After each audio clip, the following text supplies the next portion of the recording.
यही अजमेर में रहते थे, यहाँ नहीं रहते थे, कुछ दूसरी जगह रहते थे।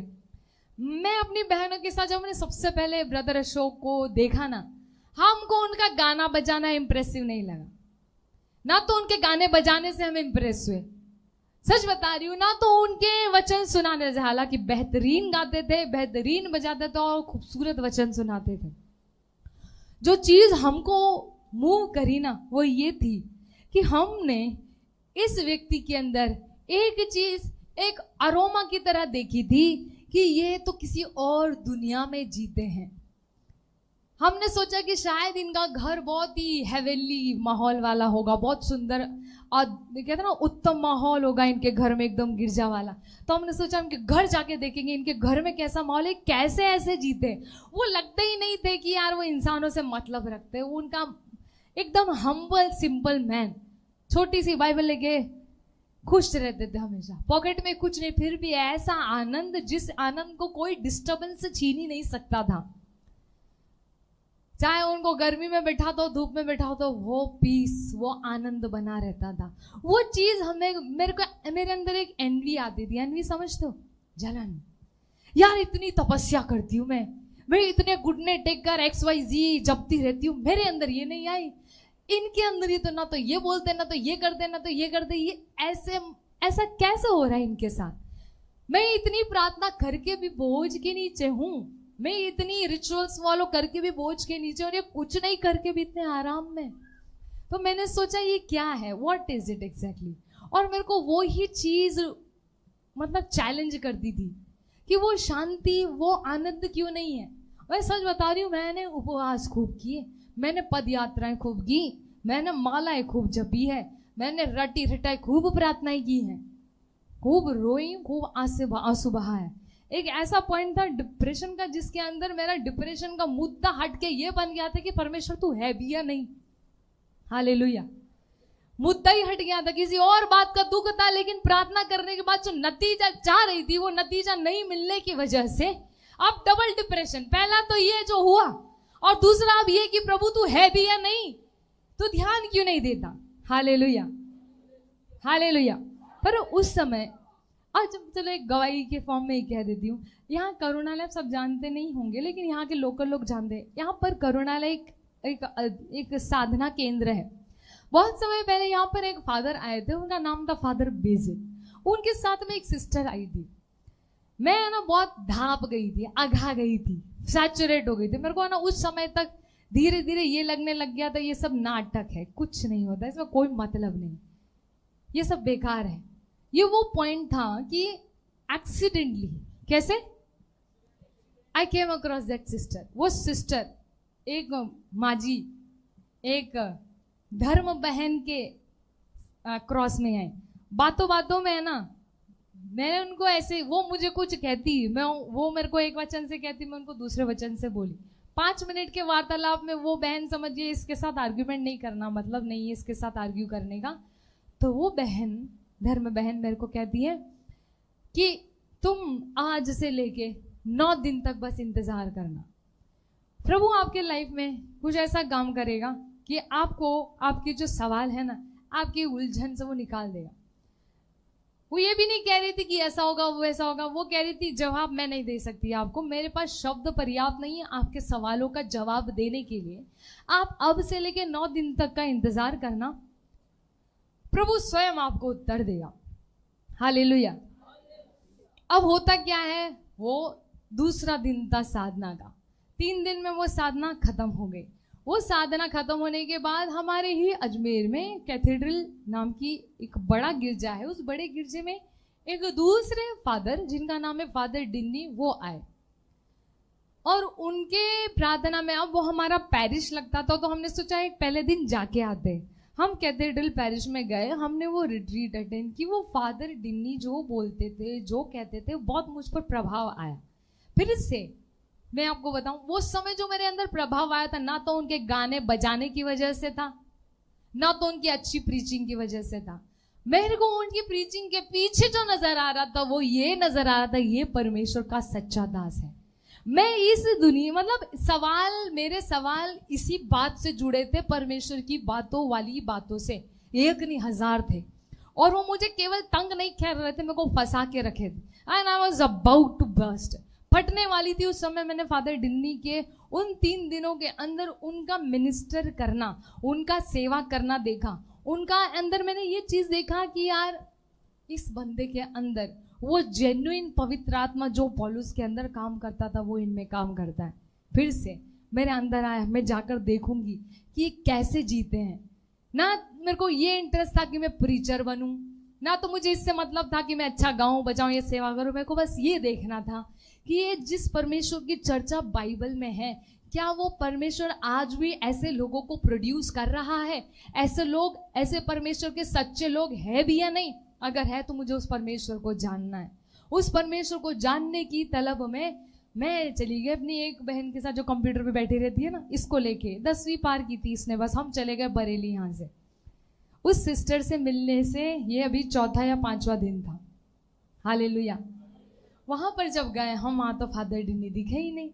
जैसे अगर आप आओ यहाँ पे अशोक ब्रदर को ढूंढते हैं, आपको अशोक ब्रदर के अलावा सब कोई मिल जाए तो आपके अंदर कैसा फीलिंग आएगी? दुख लगेगा ना। हम गए थे फादर डिन्नी से ये देखने के लिए, हमको उनसे कुछ नहीं करना, लेकिन ये कि ये कैसे प्रार्थना करते हैं, ये क्या प्रार्थना करते, ये इनका जीवन कैसा है कि ऐसे बन पाए, वो परमेश्वर के साथ एक्सेस किस तरह से मिल सकता है, वो जिंदगी कैसी है, ये देखने के लिए गए। पर वो फादर मिले ही नहीं। एक दिन आए तो उन्होंने बस इतना क्या कहा, थोड़ा गले लगाया, खिलाया पिलाया, फिर बस मैं तो खूब रोई। मेरे को लगा यार प्रभु इतनी दूर से आए, अब भी वही है, जो वो सीन वहाँ वो सीन यहाँ, क्या तू सच में है भी या नहीं? हम वापस जाने की तैयारी में थे तो यहाँ पर हमारे भाई रिंकू भाई बैठते हैं, ये बरेली आश्रम में सेवा करते थे। हमारी बात इन रिंकू भैया से होती थी। उन दिनों में वो सिस्टर से मिलने का 5वां या 6ठा दिन था, सुनते रहना, 5वां या 6ठा दिन था। और फादर डिन्नी आश्रम में नहीं रहते थे, हम काम थोड़ा बहुत मदद करते थे। हम मदद करते समय खेत में जैसे घास उखाड़ लेते थोड़ा बहुत, तो उस समय रिंकू भाई हमसे बात करते थे और वो कहते थे कि दीदी हमारे एक चच्चा है, आप उनसे मिलोगे ना तब आप देखोगे कि क्या क्या बंदा है, क्या बजाता है, क्या गाता है।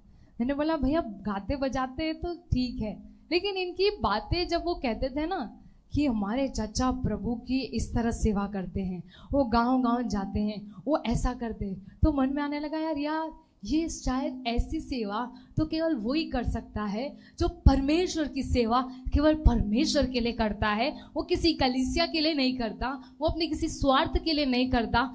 ऐसा जीना तो वही जी सकता है जिसको मतलब केवल और केवल परमेश्वर से। इस व्यक्ति में सच में परमेश्वर का आत्मा काम करता है। तो मन में धीरे धीरे इन भाई ने भैया की पिक्चर बना दी थी हमारे दिमाग में, रिंकू भाई ने। हमने सोचा यार क्या इस व्यक्ति से कभी मिलना हो पाएगा? तो ऐसा हुआ 7वां दिन, ठीक है, 8वां दिन, 9वां दिन, हम बहुत चर्चा सुनते थे। एक दिन 9वें दिन ऐसा हुआ, भैया ने नंबर शेयर किया ना हमसे, फोन नंबर दिया, बोला कि मैं आपको अशोक भाई से बात करवा दूं। फिर भैया ने पहली बार जब नंबर शेयर किया और जब मैंने पहली बार भैया से बात की, मैं थी, मेरी एक बहन वंदना थी और अर्पणा थी, हम तीनों थे उस आश्रम में, और भैया ने बारी बारी से हम सबसे बात की। इतनी शांति केवल पहली बार बात करने से इसलिए नहीं मिली कि सब प्रॉब्लम सॉल्व हो गई, लेकिन इतना मिल गया कि हमको एक परमेश्वर का सच्चा बंदा मिल गया जिससे हमको परमेश्वर की सारी बात पता चली। हालेलुया। ये बात मेरे दिमाग से उतर गई। हम तब तक हमने एक बार भी भैया से कभी मुलाकात नहीं की, कभी भी। हालेलुया।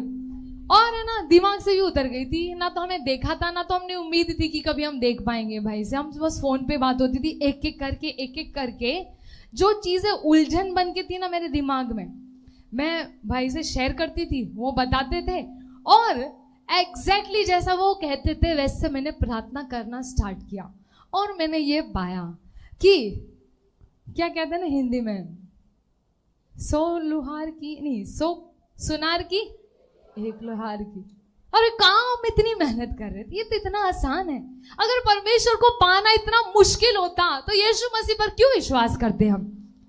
अगर यीशु मसीह के आने से कुछ चीज सहज नहीं हुई इस धर्मों में, तो क्यों यीशु मसीह को कोई स्वीकार करे?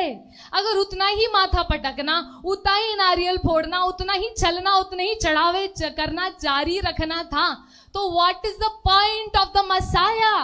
इस मसीहा की जरूरत क्या है? अरे ये मसीहा ने तो परमेश्वर के पास आना जाना ऐसे आसान कर दिया जैसे कमरे में घुस और बाहर आ। हालेलुया। तब धीरे धीरे क्लैरिटी आई। जब क्लैरिटी आए तो हिम्मत आए। जब हिम्मत आई ना तो जिंदगी के अंदर क्या है मकसद असली समझ में आया। और जब समझ में आया ना धीरे धीरे शट शट शट शट करके सारी चीजें fail into its proper place. क्या फाइनेंशियल प्रॉब्लम, क्या मेंटल प्रॉब्लम, क्या इमोशनल प्रॉब्लम, मैं सच बताती हूँ, जिसके पास परमेश्वर है उसके पास जिंदगी है। जिसके पास पुत्र है उसके पास, जिसके पास पुत्र है उसके पास, हालेलुया। क्योंकि वो पुत्र आया ही था कि जीवन नहीं, नो नो नो नॉट जीवन बट परिपूर्ण जीवन, बहुतायत का जीवन, वो जीवन जिसमें सर बनते हैं, पूंछ की कोई जगह नहीं है, जिसमें सर ही सर घूमते हैं, जिसके अंदर डोमिनियन है। हर एक टेम्पररी चीज तुम बोल बोल के बदल सकते हो। ऐसा जीवन जीने के लिए, दिलाने के लिए परमेश्वर का पुत्र प्रकट हुआ। हालेलुया। तो ये बात है। हम वापस आते हैं। अच्छा, मैं गवाही कंप्लीट करती हूँ। भाई आज से तुम बहुत दिन बाद मिले, लेकिन जब बहुत दिन बीत गए तो वो सिस्टर की, एक मामूली सी सिस्टर की बात याद आई। 9वें दिन तक वेट कर, कल्पना प्रभु तेरे को सारे बात का जवाब देगा। मेरे को पता नहीं, एक चीज वापस रिवाइंड करती है। 2-3 महीने बाद मुझे याद है। अच्छा, 9th day, that was the 9th day I first spoke to brother Ashok. देखो, इंसान का महत्व नहीं है। अरे परमेश्वर इंसान जिसको यूज करता है ना, उसके भी कदम चूमने लायक है।